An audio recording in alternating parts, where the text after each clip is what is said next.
Yan, ito na mga boss. So, umpisa na nating buhin. Napalitan na natin yan ng seal. Ang problema guys, wala siyang pyesa. Kaya naghanap tayo ng mga second hand na ganito. Yung mga drum, tapos yung nasirang clutch. Bumili tayo sa mga scrapan ng drum, torque converter. Yung torque converter din walang pyesa guys eh. Ayan, ito na. Salpak natin yung nasunog.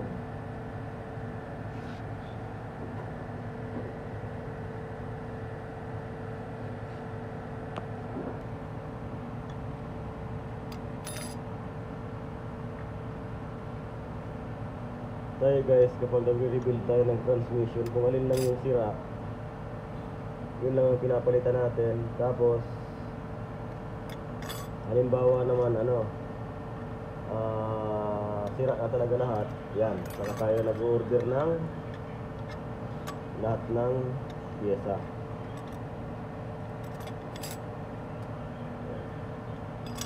Katulad nito, yung sunog lang.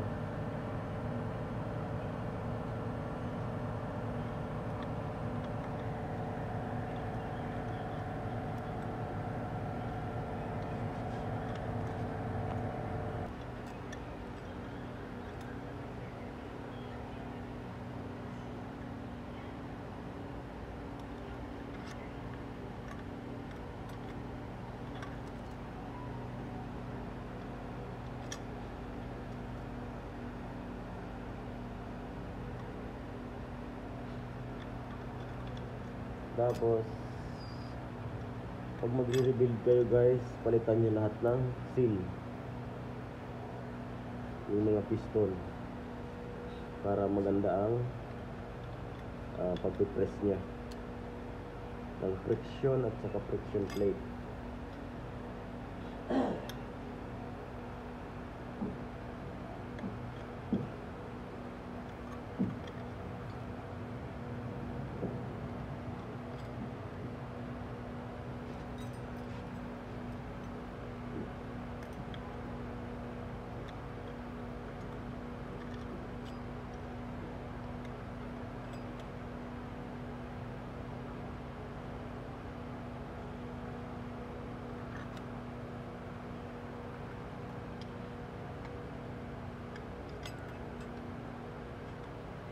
Kaya mo talaga ng panghangin.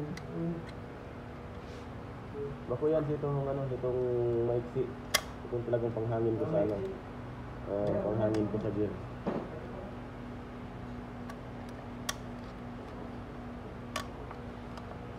Saka na.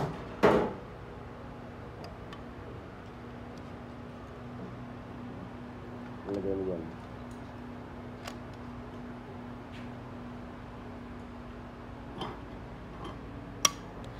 Ayan. Pagkatapos dun guys, nahanginan nyo. Oh, masarap. Ayan.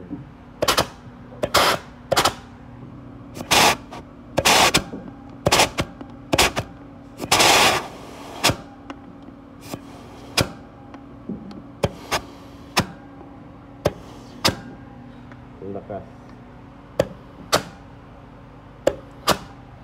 Okay.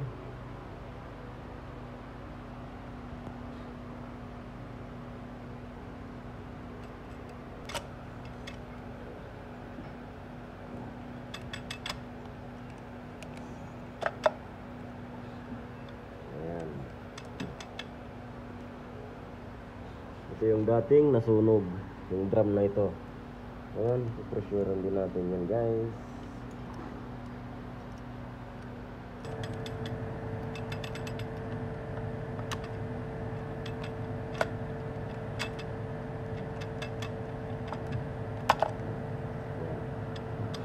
Dinan mo siya.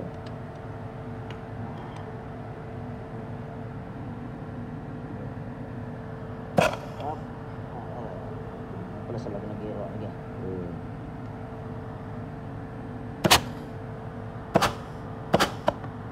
Okay, saya tingnan mo.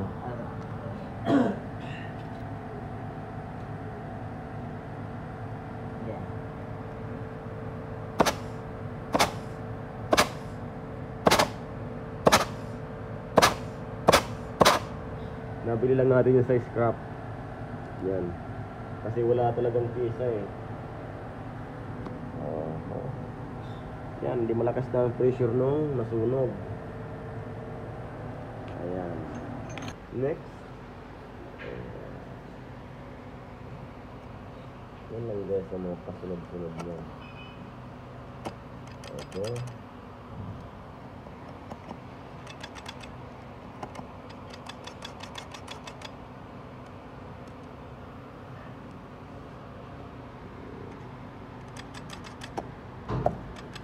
Yan.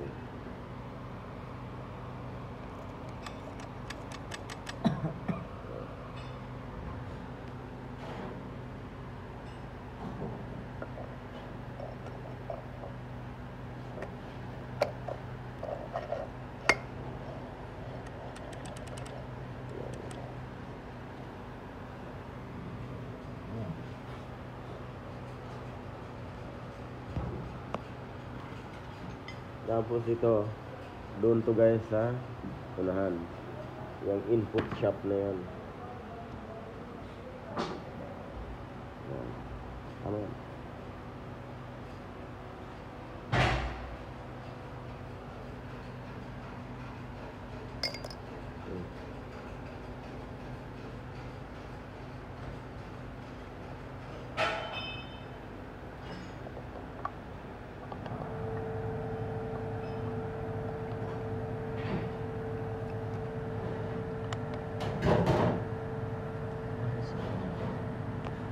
Yan.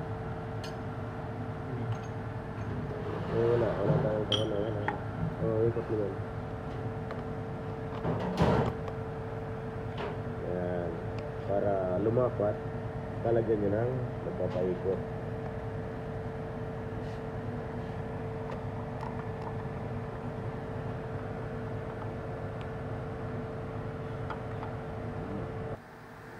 Yan guys, kulang pa.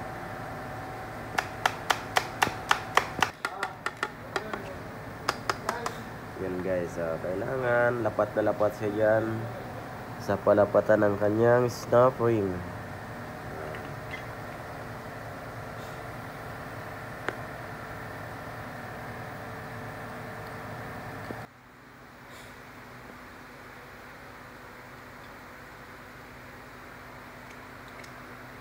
Minus sa screw ano eh.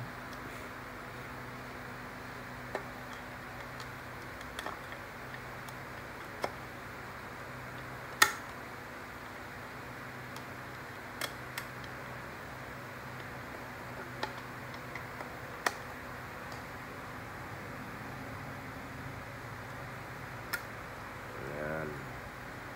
Ganyan lang yan guys, ang pagpapalapat. Ito, wag na wag niyong mababaliktad yan dahil pag yan ay nabaliktad, minsan wala kang abante or wala kang reverse. Yang sprag na yan. Or one-way clutch.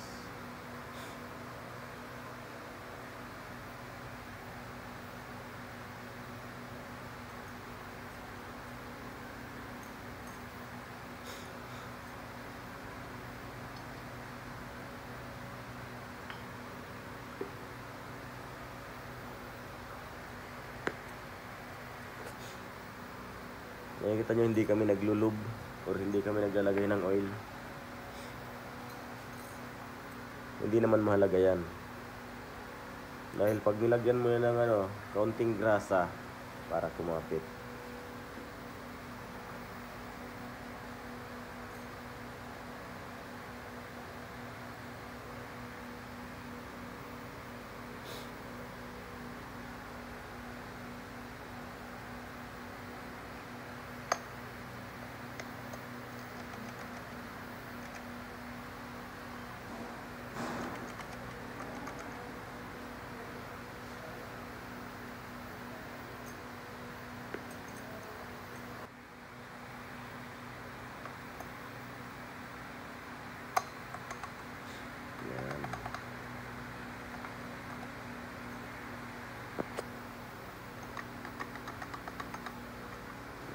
Tingnan nyo, isa lang yung ikot niya.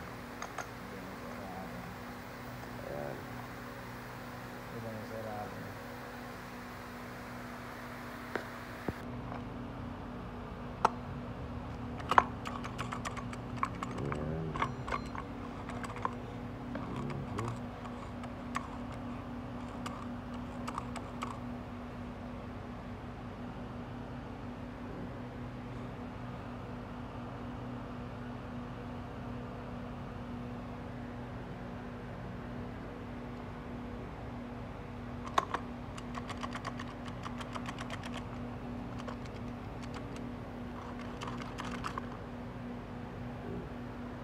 So, yung bin.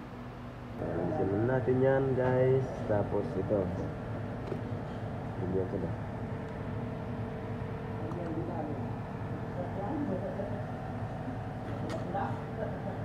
Yung pin.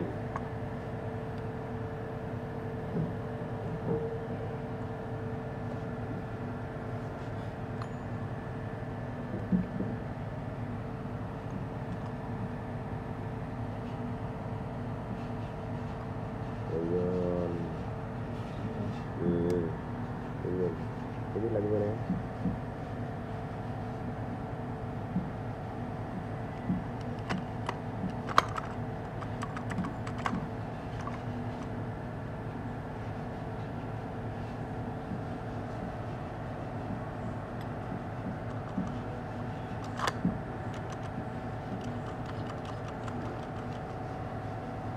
Ini lah.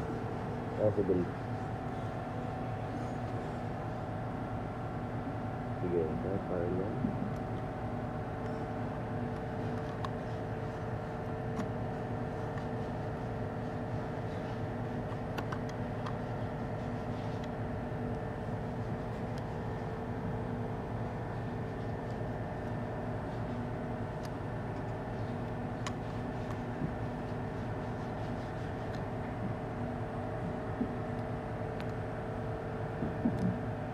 Ayan.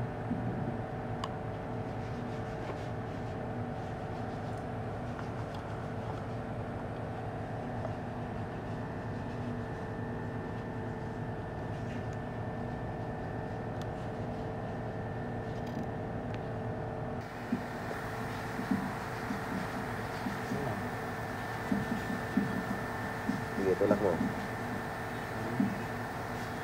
Yan. Wala, yan. Okay.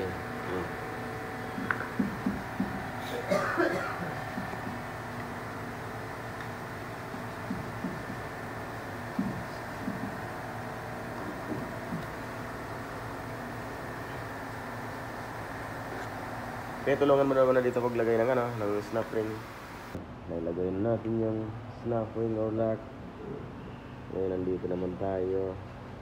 Ayan.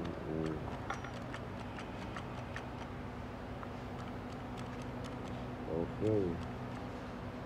Ang isusunod natin dyan, ito na yung pinakapuwit.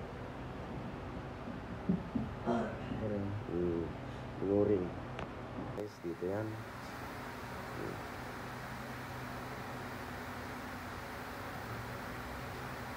Si Sir, open nga rin ka niya kayo. Ring. Iyo.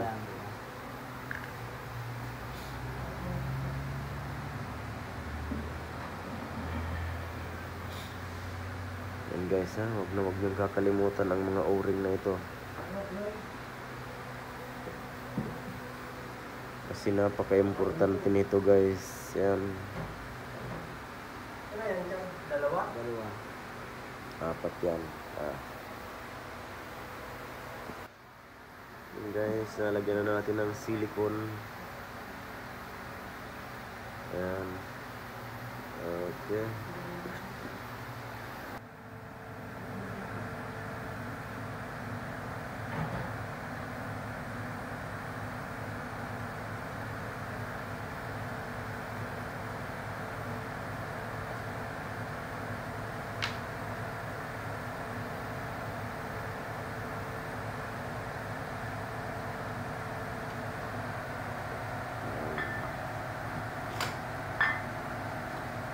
Yung o-ring na yan sa oil cooler ito pe.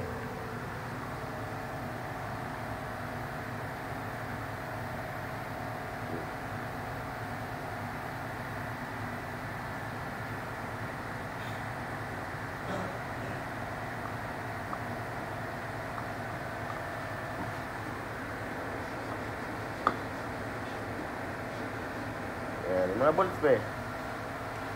Tapos na. Ayan, ganyan.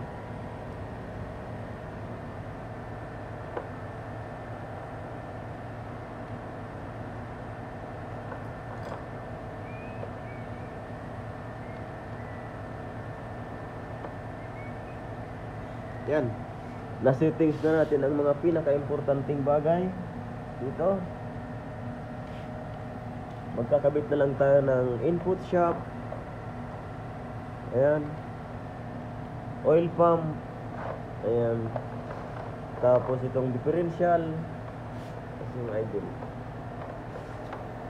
Tapos yung anong tawag doon? Yung valve body. Tapos na ito guys. Ready to install na to.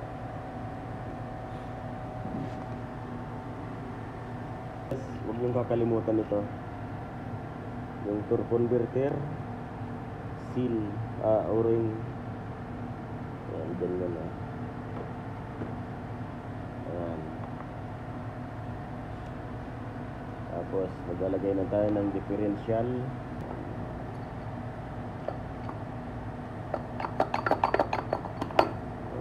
Okay. Tapos kukubiran na lang natin. Tapos na. Ilagay natin yung valve body. Hindi na natin yan i-rebuild. Ayos lang yan. Wala namang problema yan kasi nandito ang problema sa loob. Tapos na yan guys. Nga pala, paano natin nasabing output speed sensor yung nandito? Dahil ito yung panglabas. Ayan. Yung input, nandun sa ilalim.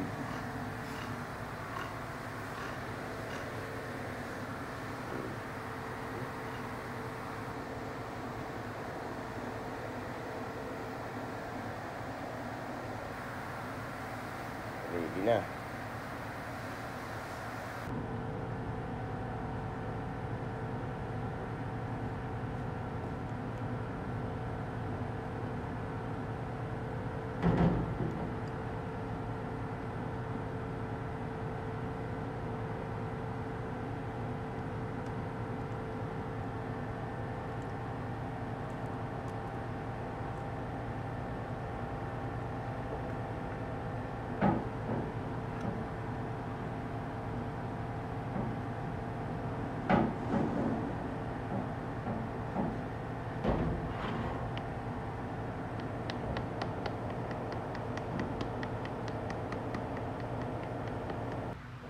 Ayan guys, hanggang dito lang yan. Ito lang ang ating pinaka-importanting submitting. Dito, maganda pa naman yan. Tatak Gasolina na yan boss. ulit. Gusto mo? Gasolina? Yeah.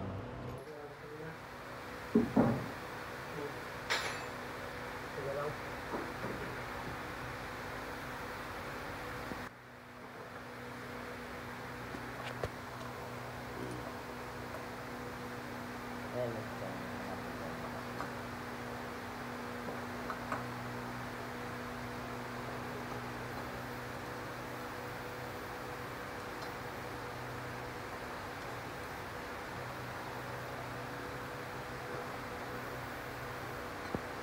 Ayan na tayo, may torque converter na po. Maglagay lang tayo ng crankcase. Ayan.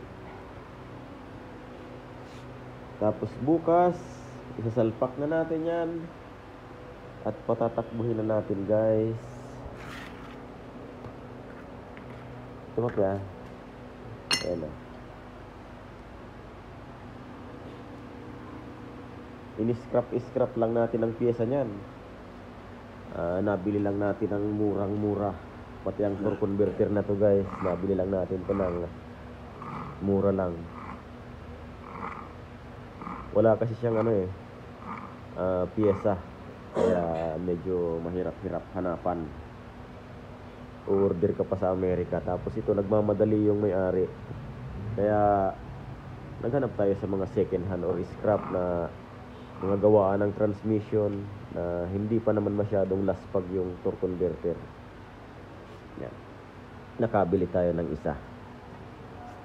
Tapos yung luma, isinwap natin.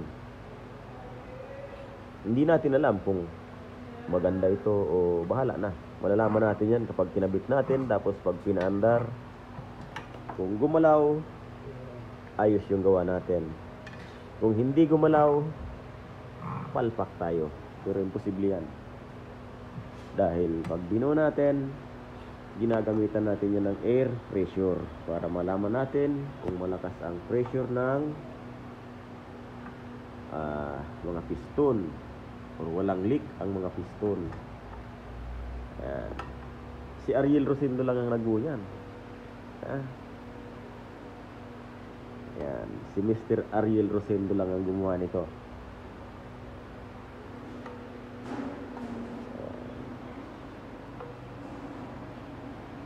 Shout out mo doon sa Pilipinas. Shout out. Ayan na. Ito nga pala guys yung ating ginawang transmission ng Chevrolet Spark. At pinaandar na rin natin. Ayan. Ngayon, susubukan natin kung tatakbo na ba siya o hindi. Kung hindi palpak yung ating pag-rebuild ng automatic transmission ng ayan. Ayan, gumalaw. Dati wala siyang movement. Ayan. Ayan. Okay. May atras at abante na siya. Ayan.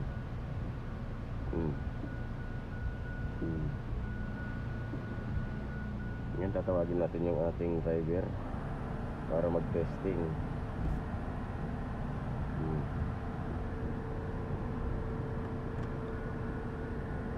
Reverse drive. Ayan. Parking. Reverse. Ayan. Nagalaw na siya. D.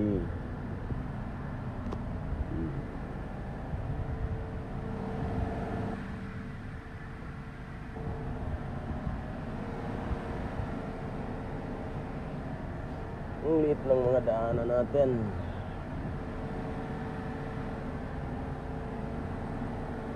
Ayan na guys, titestingin na natin. Palabas, titestingin natin kung maganda ang shifting nya.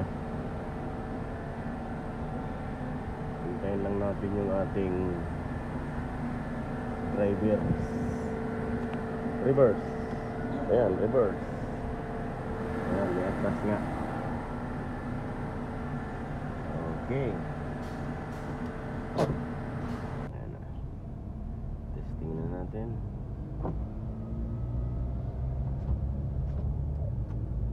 Ayos. Ayos.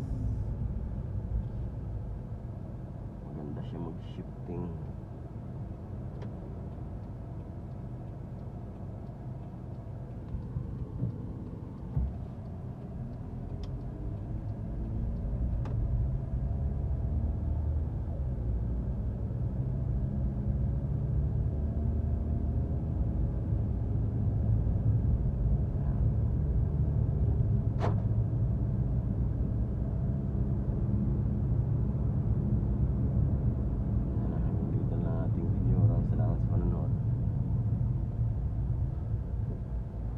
Maganda siya mag-shifting.